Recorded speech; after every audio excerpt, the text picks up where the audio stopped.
This is breaking news from KSL. Thank you for joining us today at the Harold B. Lee newsroom. Yes, thank you. Tonight's weather is really hot with a negative 43 degrees Celsius. Make sure to wear your sandals. In other news, BYU PDA is at an all-time high. I know, those Provo kids just can't control themselves. They're everywhere. All the PDA, it's everywhere. Speaking of PDA, have you heard about the big marriage bloom going on? Now I have. I have now. All right. So today for the newsroom special, we're going to be talking about mental health with an emphasis on Dorothea Dix. Who is this wonderful woman? We'll find out. She is. All right, let's just jump on in. Mental health is comprised of one's emotional, psychological, and social well-being. It affects how we think, feel, and act. Mental health can be influenced by biological factors, life experiences such as abuse, and family history. Providing mental health services in primary health care involves diagnosing and treating people with mental disorders, putting in place strategies to prevent mental disorders, and ensuring that primary health care workers are able to apply key psychosocial and behavioral science skills. Some mental health disorders include clinical depression, anxiety disorder, bipolar disorder, and many others. Thank you, Morgan. Thank you. So today, I'm going to be talking to you about the statistics about mental health.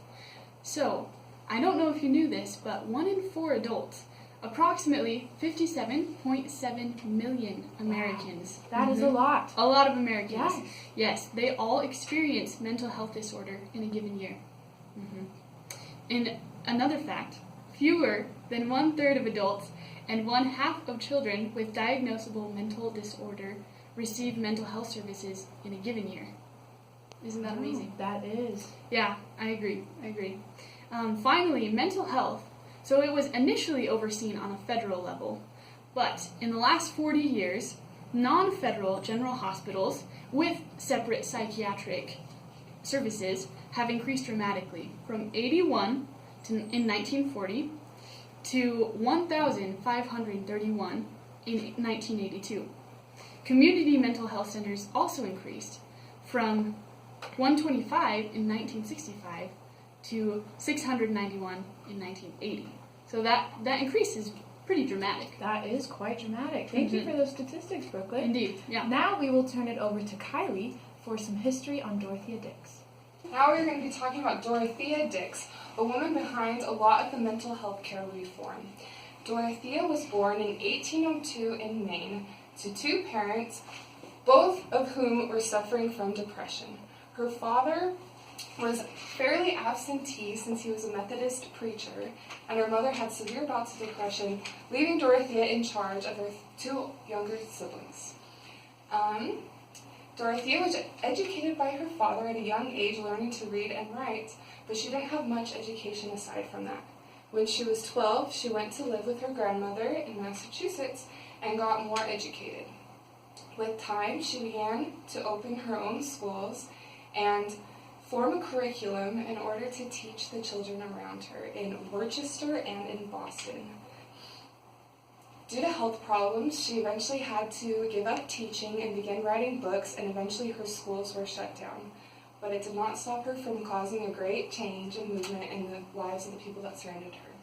For her later research and experience, I brought historian Felice Godfrey to talk about this wonderful woman. Thank you, Kylie. So Dorothea had a passion for education, so she took a trip to Europe with some of her friends and did a lot of research into the mental health facilities in Europe. Coming back to the United States, she wanted to do more research to find out what it was like in the U.S.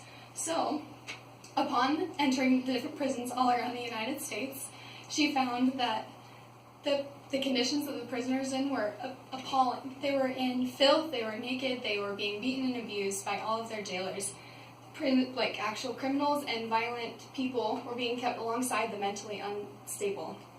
So, she, being a writer and a teacher, she was very passionate about this, so she wrote a whole bunch of articles and published them and took them to the Massachusetts court to try and get something done about it.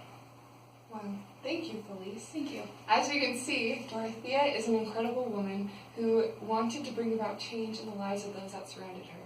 Back to you, Morgan and Brooklyn. After learning about what a great person Dorothea Dix is, we just were wondering how many people know about Dorothea. So we decided to send our man Garrett to the BYU library to figure out just how many BYU students know about her. We are now live with Garrett. Reporting live from the BYU Library, this is Garrett Holmston. Currently sitting here with Catherine. Catherine, what are you studying right now? Terrorism. Wow.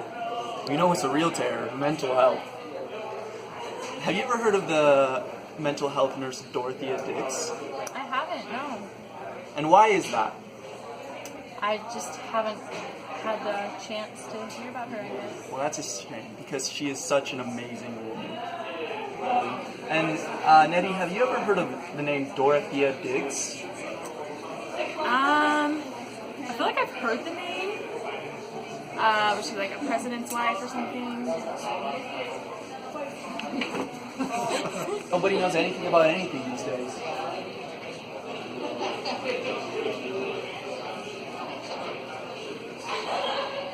Excuse me, sir. What book are you reading?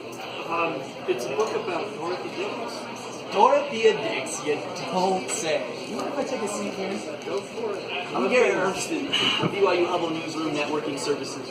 What's your name? Jacob. Jacob, great to meet you. I'm actually asking a couple of questions about Dorothea Dix. Just tell me what you know about her. Not too much. I just know that she was a key figure in changing awareness about mental health, stuff like that. Exactly. She actually very was. I'm so proud of you for knowing that. Yes. And interviewing people all day and seeing how you know about her. She was a humongous influence on the advancement of mental health awareness. Did you know, in fact, that she sat down person to person with President Philbin to raise awareness about mental health? No. Yes. Yes, she did. And in fact, she was appointed to organize and lead all of the Union Army hospitals during the Civil War. Right. It was because of her that many hospitals were built, right? Exactly. In fact, it's estimated that almost all of the states within the U.S. by 1856 had at least one asylum for mental health patients. It's amazing. It truly is. Well, I'm glad I could run into you, Jacob. Glad you ran into me. Believe me.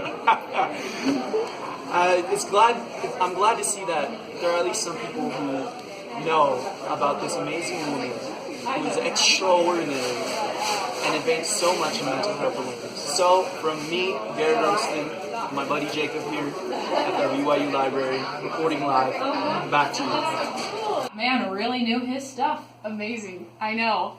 So that's the end of tonight's segment on mental health. Thank you for joining us at HBLL News.